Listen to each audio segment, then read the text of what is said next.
Hey, what's up, everybody? It's Fulan Speaks back, and today we're going to do a little bit of sports.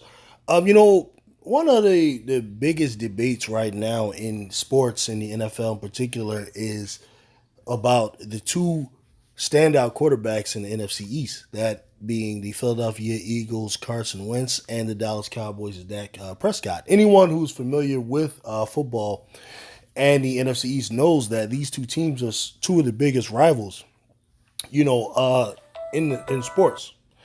And here, Shannon Sharpe and Skip Bayless are going to comment on the new contract that Carson Wentz had received, which is, I believe, in the amount of 4 years, $128 million extension. And I'm sure Dak Prescott is going to be part of the subject as well. So they're going to talk about it. And, I'm going to give my commentary as well. We'll get to some very interesting new Kawhi quotes in a minute, but first, Carson Wentz just got paid. The Eagles signed Wentz to a 4-year extension for reportedly about $107 million guaranteed. That averages out to $32 million a year, right around. But Wentz has missed 8 games over the past 2 seasons with injuries. Meanwhile, the Cowboys grappling with their own money issues concerning their quarterback, Dak Prescott. He's entering the final year of his contract and is rumored to be asking for about $30 million per year. Shannon, what does all this mean for the Eagles and the Cowboys? It means I can't call it walking to him anymore, as I said before the break. $107 million, that's what Jan said. $66 million upon signing. So you can't walk that to the bank. You got to drive that one, Skip. Or drive it to him when. In what? Oh, he probably got something fly up in Philly. I don't know. He strikes me what, he from North Dakota? Yeah. He old hunter. So he strikes me as a pick. See, the thing with Shannon Sharpe is I don't know if he's really like a Wentz fan or not. What it is, the dynamic between these two guys is that, Skip Bayless is just a Cowboys fan, So he pretty much is going to always speak on the negative side when it comes to Carson Wentz. I mean, he's just a Wentz hater. That's part of what he's going to be. That's part for the courts. Whereas Shannon Sharpe, I think he kind of goes and supports Wentz in the argument in order to set the dynamic versus Skip Bayless, really. So, he's a Denver Bronco at heart and also a Baltimore Raven. But these talks are funny, nonetheless. F-150, something like that, a Raptor or something like that. He's always hurt, so he might have to call Uber. Okay, you got jokes. Yeah. I love this because guess what this means, Skip? Now, you say your guy, this is what you tell me. Now, this is what you tell me since September 6th, 2016, that Dak Prescott is better than walking to him. Well, walking to him just got $107 million guaranteed, 66 as soon as he put his name walking to him on the contract. Dak Prescott says, Skip Bayless says I'm better.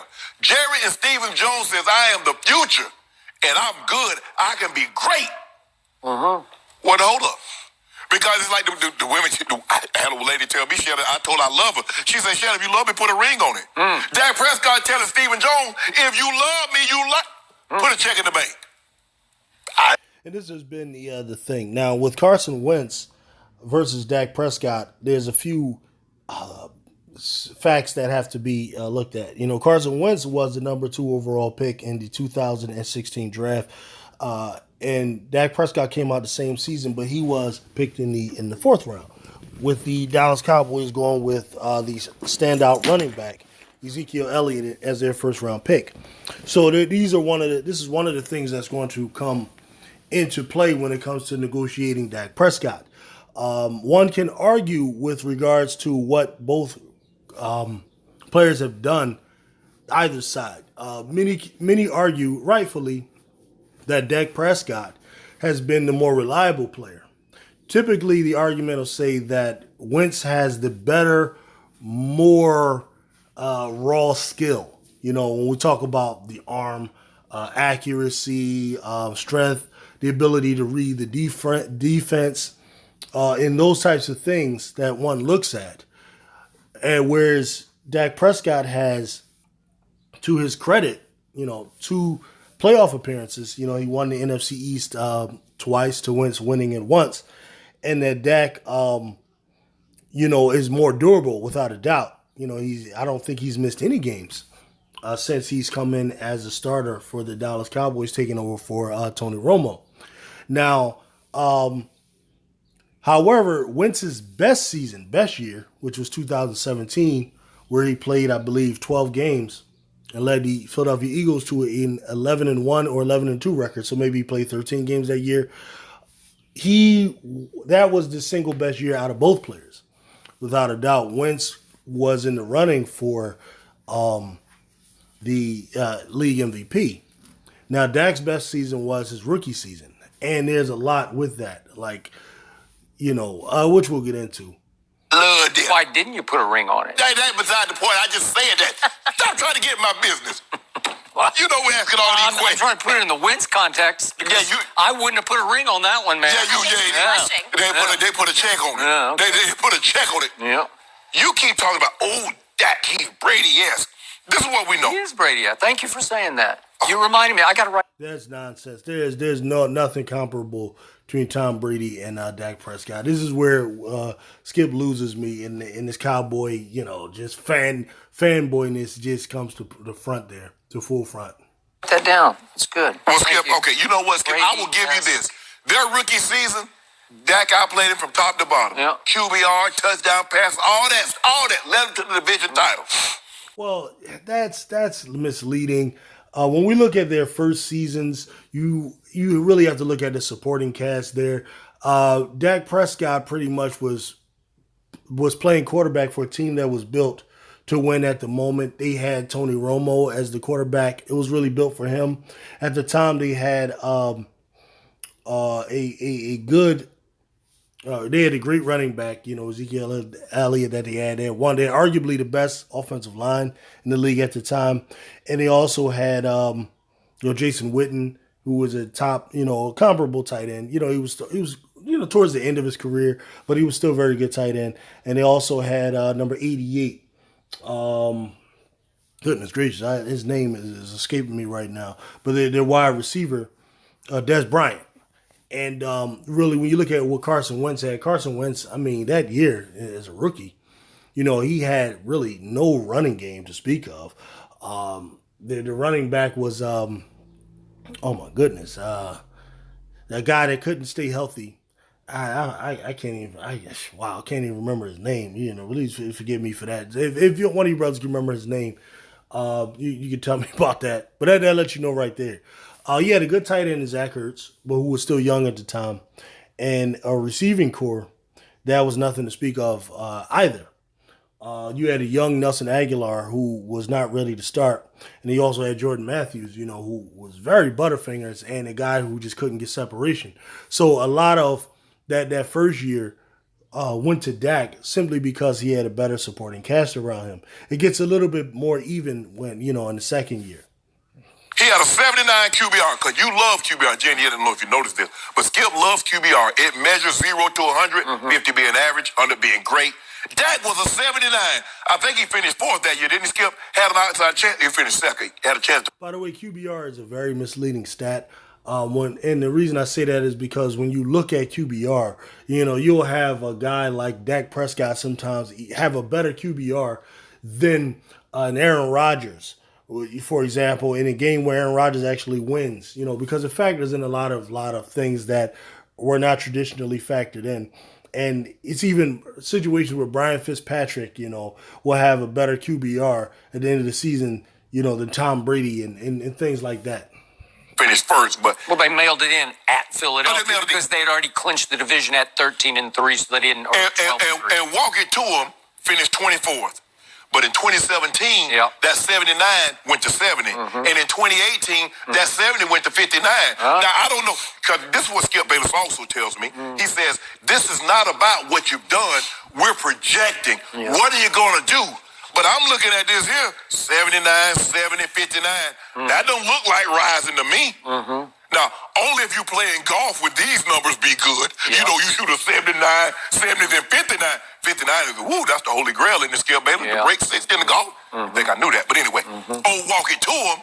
If you know that, Skip, if you were to average these three guys' QBR over the course of 3 years, which one you think has the highest QBR?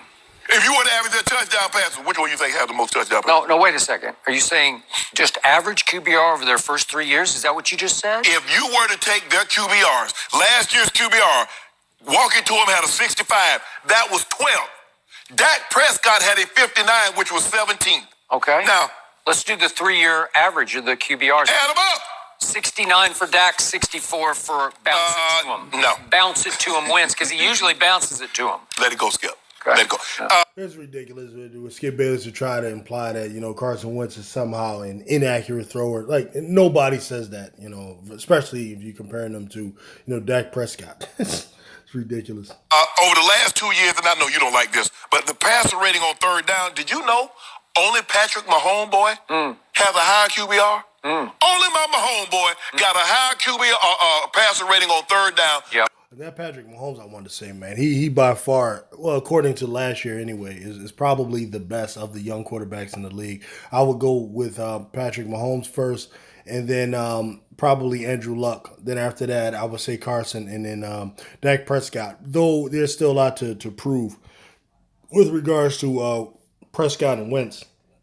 Wentz really does have to prove that he can stay durable, stay healthy. Walking to him. I don't know if you noticed this, but Dak is 14th. 14, 32 teams. So kind of where I have him at when we talking about quarterbacks somewhere middle of the pack. Yeah. So with that being said, he walking to him's contract just put even more pressure on the Cowboys to get something done. See, Skip, it's almost like the Cowboys are like, Dak, we want to, give us a discount. Dak's like, nah, I ain't gonna give y'all that kind of discount. They're almost betting against themselves. Well, if Dak starts the season a little bad, he'll sign his contract. We can get a hometown deal. Dak says no. I've won 2 division titles and a playoff game. I won't walk into a money or we get no deal. Tell me when it's my turn. It's yours. Is it? Take it away. Thank you. I'm about to unleash on everything you just said. My initial reaction, my immediate reaction to the headline, Wentz gets extension, was congratulations, Cowboys. Thank you. Happy days are here again. Yeah, bullshit. You don't mean that.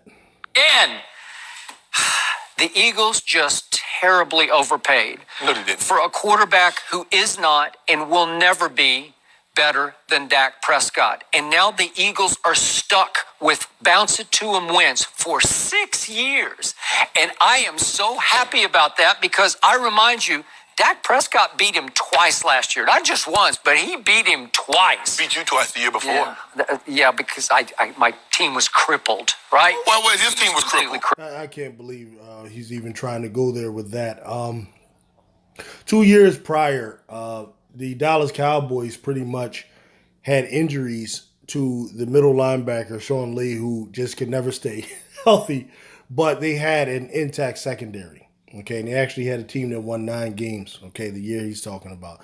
Last season, the Philadelphia Eagles, were really crippled. They had 11 injuries in the secondary, okay, and he's talking about what Dak Prescott did. 11 injuries in the secondary, whereas the Dallas Cowboys had an injury to Sean Lee, the middle linebacker, which should not have affected Dak Prescott's productivity. And we still made the When they're playoffs. full strength as rookies, you know what happened. So here's the point. That's not true. They were not full strength as rookies. Dak Prescott had a far better cast of players around him when they were rookies. Like, Skip is being completely disingenuous with that, and I can't believe that Shannon isn't doing a better job of refuting that nonsense. Carson Wentz in Philadelphia is already becoming what Kirk Cousins in Washington used to be for my Cowboys. And I remind you, my Cowboys he was 1-6 against my Cowboys, was Kirk Cousins as a Redskin. I couldn't wait to play Kirk Cousins because he will throw it to you. Third cousin's not even comparable to walking to him, and you know that. And all of this hocus pocus about, what are the Cowboys going to do now with that? What are they gonna They're do? going to pay him, and if they pay him exactly what Bounce It To Him just got, it will be worth every penny of it, because he has earned it, he deserves it, and he will be worth it for the next 6 years. Well, that's not a discount. Yeah, well, Dallas hasn't shown that they agree with you, Skip, until he gets the money, which has you wonder, what's the holdup? The guy got them to the second round of the playoffs last year. What's the holdup, Skip? Now, Skip, Stephen Jones says he wants Dak to take a discount. Whatever. I don't even care about this money baloney. It doesn't matter. Whatever Whatever he gets is just fine with me because he will be worth it. Okay. It's irrelevant how much he got, but it's not irrelevant how much your guy got because you are stuck with the guy who hasn't remotely measured up to Dak Prescott. I'm going to remind everybody, they've both been in the league now for 3 years. One out of the fourth round. One, the Eagles traded all the way up from 8 to 2 to get out of North Dakota State. And he's rewarded them handsomely. So in those 3 years, I don't know how this happened, but would you believe that Dak Prescott set an all-time record for a quarterback in his first 3 years for completion percentage? All time. Nobody's ever had. Yeah, it's because he's throwing the fucking ball to the tight ends and to his running backs all day. Come on, man. Higher completion percentage over the first 3 years of his career. Tom Brady, Peyton Manning, Joe Mont, name them. Not as great as this guy. And over those 3 years, my guy has led the National Football League in game-winning drives. My guy is the alpha. He's also the omega. Yeah, see, the thing about the game-winning drives, that's fine. But when you have a great running back like Ezekiel Elliott, especially in the fourth quarter when you're feeding him the football, that makes those game-winning drives that much easier. Carson Wentz, one thing I will say, with the exception of his second year, 2017, had not had a great running game to go along with what he does in the passing game. And come on, Skip, let's be for real. One thing that we do know about Dak Prescott is when Ezekiel Elliott is out of the lineup, he is not playing for whatever reason, Dak is nowhere near the same quarterback. He is it for the Dallas Cowboys. He is the unquestioned leader of the Cowboys. But just 5 months ago, I had to sit back and read in the Philly Voice an expose about Carson Wentz's lack of leadership. And the headline was, sources inside the Eagles paint Carson Wentz as selfish, uncompromising, and playing favorites. Yeah, this is a lot of nonsense. Now, it is true that there was some problems in Philadelphia because of the performance of Nick Foles. Right now, in that 2017 season, like I said, Carson Wentz had led the Eagles to 11-2 record, and they were the strong favorites to actually go to the Super Bowl and win it that year. Of course, he goes down with the injury in Week 13 versus the St. Louis Rams, and that was really something that deflated, everyone. And we know what happened. Nick Foles comes in there and really performs out of his mind and won the Super Bowl.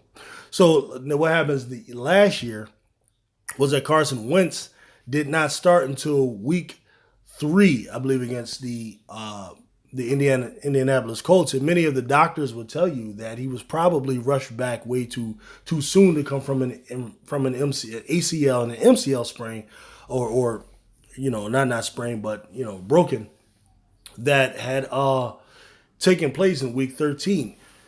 Typically those types of injuries are 12-month injuries, like on the short end. And really, sometimes it takes a guy actually a year and a half or an extra year to go back to 100%. So you were talking about a Carson Wentz who missed all of training camp, didn't have a chance to, establish any rapport with the wide receivers, and was thrown in there, and he probably came back too early, and as far as the leadership goes, I mean, these were anonymous things, and majority of the players, pretty much all the players, had denied it or had said that it was like overblown. So, but there was never an issue with Carson Wentz being a leader. I mean, but things can happen where if you go down with injuries, and that's really the issue with Carson Wentz is the injuries. It isn't really things related to talent, skill, or anything like that. It was ugly. You might have leaked that. You know what? As I read it, I winced, as in WINCED, winced. You didn't wince. I You loved winced. it. You loved it. You loved it. You loved every word. Every paragraph, I was like, ooh. Yeah, exactly. Ooh. Ooh. Okay. Yeah, you winced out of jealousy. You didn't wince. Either you start opening up, Skip, saying congratulations, because you're so sure that as long as the Eagles have Carson Wentz, they'll never beat you, which is nonsense. I mean, last year, those losses that came about had a lot to do with the secondary. Like I said, there were 11 starters in the secondary that was hurt. So this is the guy you got for the next 6 years. That's right. Congratulations, Dallas. Way to go. So my guy really didn't have anything to live up to because we all know, you've reminded me 1,000 times, Tony Romo never won anything in Dallas, right? He never even got to a championship But game. Jerry said he's box office. Oh, box office, but he never won anything. He did. So there's nothing to live up to.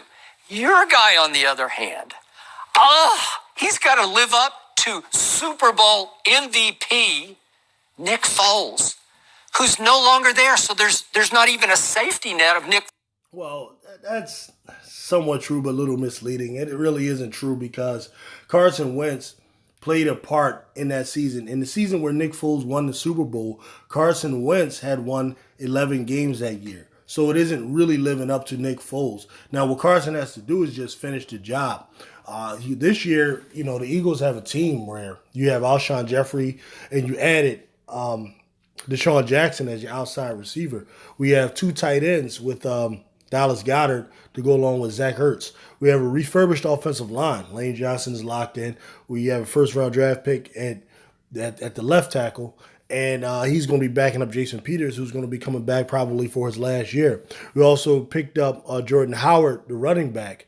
And this is what I'm really interested in seeing. I think this will be the best running game the Eagles have had with Jordan Howard and also Miles Sanders from Penn State, who a lot of us from Philly got to watch firsthand. So this will probably be the best, most loaded offense, assuming no injuries or not too many injuries to come and cripple anything. This will be the most loaded offense Carson Wentz, has had. So this will be a really good measuring stick because on the other hand, Dak Prescott, he's going to come back pretty much with a similar offense, but they have Amari Cooper and they've added Randall Cobb. So there won't be any excuses, and he still has Ezekiel Elliott coming back.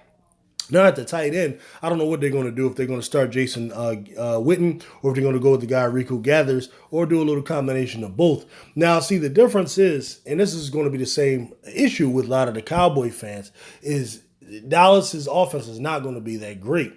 Now, the running game will be, of course, but what's going to happen is there's going to be these complaints about Jason Garrett and Callahan as well, because these guys are not very creative in their offensive scheming. They're not very creative in what they present to the defense. They pretty much have a straight. Dallas Cowboys have been running the same offense, man, since the days of Aikman, Emmett, and Irving, man. Where they're going to run straight at you with a running game, try to pound it out for a second down, put the quarterback in third down situations. So if you have a team that is excellent at stopping the run, really they aren't really scary. Whereas Doug Peterson has shown to be very innovative and to be very risk-taking in his approach to offense. So I still believe it's going to that the Eagles will have a better, more effective offense than the Cowboys, and it will really boil down to play calling and in play design. It will have very little to do with, actually the skills of the players. That'll be part of it. But pretty much that's what I have right now, fellas. I think Skip pretty much finished it off. I mean, he's a Wentz hater. But until the Dallas Cowboys actually offered Dak Prescott that contract, we don't really know how they feel about the guy. All right? So pretty much Fulan Speaks with that. Let me know how you feel about this. What's your opinion? Are you a Dallas guy? You're an Eagles guy? Or whatever. You don't have to be a fan of either team. I like to know what your thoughts on what Skip and Shannon had to say here. And till next time, I'm out of here. To make a living. Corner was our Rock of Gibraltar, our Stonehenge, our Taj Mahal.